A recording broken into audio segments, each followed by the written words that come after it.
بسم اللہ الرحمن الرحیم۔ السلام علیکم۔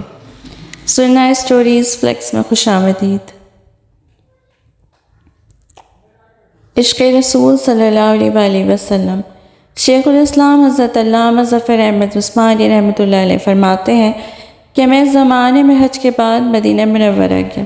ہم لوگوں نے کھانا کھانے کے بعد دسترخوان کو لے کر ایک گھیڑ پر جھاڑ دیا تاکہ روٹی کے بڑے بچے ٹکڑوں اور ہڈیوں کو جانور کھا سکیں۔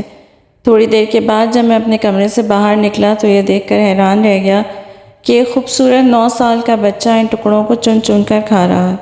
مجھے سخت افسوس ہوا، بچے کو ساتھ لے کر قیام گاہ میں آیا اور اسے پیٹ بھر کر کھانا کھلایا، کیونکہ میں ایسی ہستی کے شہر میں تھا جو غریبوں کا والی اور غلاموں کا مولا تھا۔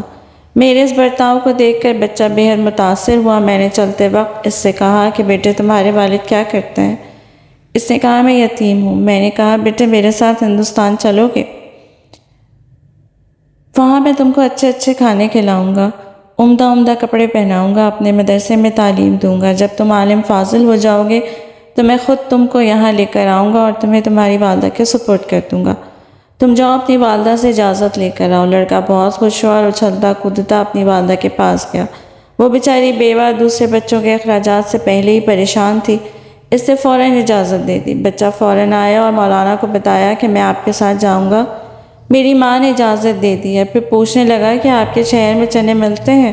مولانا عثمانی نے بتایا یہ ساری چیزیں وافر مقدار میں تمہیں وہاں ملیں گی۔ مولانا کا بیان ہے کہ میری انگلی پکڑے پکڑے مسجد نبوی صلی اللہ علیہ وآلہ وسلم میں وہ میرے ساتھ گیا اور ٹھٹک کر رہ گیا۔ سرکار دو عالم صلی اللہ علیہ وآلہ وسلم کے روضہ مبارک کو دیکھا اور مسجد کے دروازے کو، اور پوچھا کہ بابا یہ دروازہ اور روضہ بھی وہاں ملے گا؟ میں نے اس سے کہا کہ بیٹا اگر یہ وہاں مجھے مل جاتا تو میں یہاں کیوں آتا؟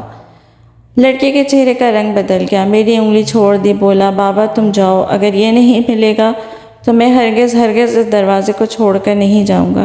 بھوکا رہوں گا، پیاسا رہوں گا، بس اس دروازے کو دیکھ کر میں اپنی بھوک اور پیاس بجھاتا رہوں گا، جس طرح آج تک بجھاتا رہا ہوں۔ یہ کہہ کر بچہ رونے لگا اور اس کے عشق کو دیکھ کر میں بھی رونے لگ گیا۔ سبحان اللہ۔ یا رب ہمیں بھی اس بچے جیسا عشق عطا فرما، آمین۔